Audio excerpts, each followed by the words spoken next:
Sergeant Bruce reporting.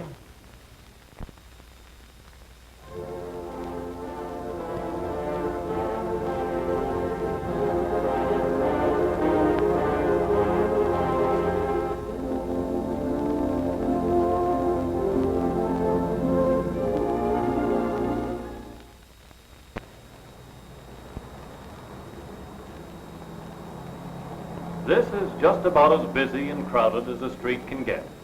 A nerve-wracking crush of people, cars and trucks, all in a hurry to get somewhere. It's been called the asphalt jungle, and it looks just about that dangerous. In contrast to the city, here is what we call a rural area. It is peaceful, calm, and looks to be just about the safest place in the world, especially after a crowded city street. But don't let appearances fool you. A driver on this lonely highway has twice the chance of being killed as the driver in a traffic jam.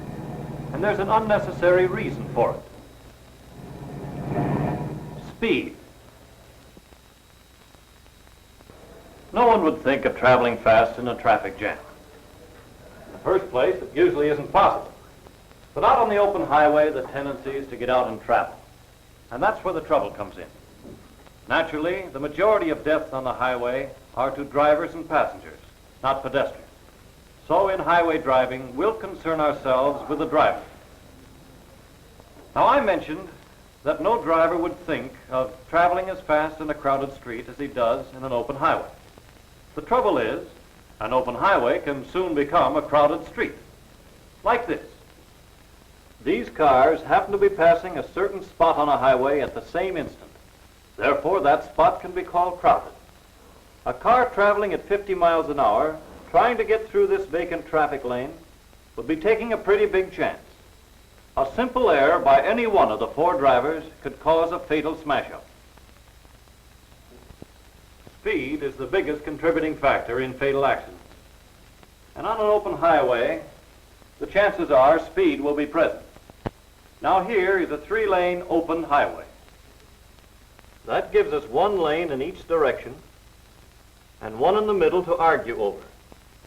Again, we have the condition of cars in close proximity and probably traveling at a high rate of speed. As before, we can call this particular spot a piece of crowded highway. If you are behind the car doing the passing in the middle lane, stay at a respectful distance behind until the middle lane is clear again. And always remember, whether a 2, 3, or 4-lane highway, give yourself plenty of room to pass. For instance, if this driver has misjudged the speed of the oncoming car, he's in trouble. See what I mean? Any one of these cars could have been involved in a fatal accident.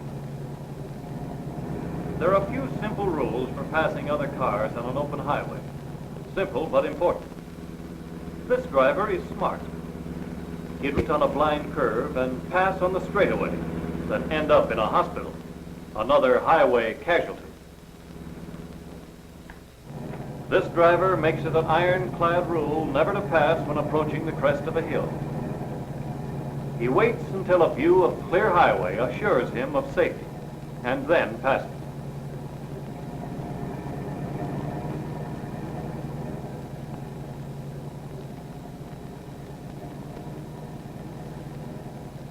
He knows that passing at an intersection is dangerous, and that weaving in and out of traffic and cutting in quickly are shortcuts to the morgue.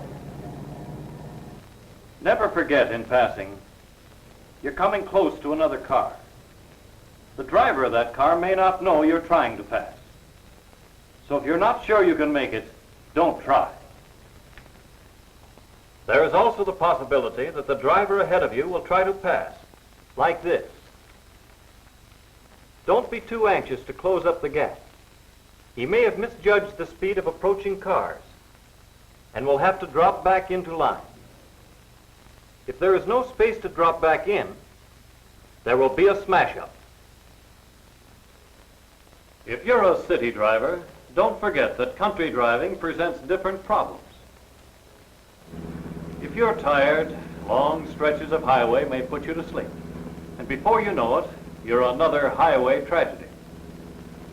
When sleepy, stop for a cup of coffee. Or better yet, pull off the road and take a short nap. In general, don't forget, in highway driving, your average speed is much faster, and an accident can be much more severe.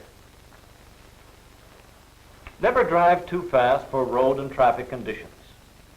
And always give yourself plenty of room to pass. And above all, if you're not sure you can make it, don't take the chance.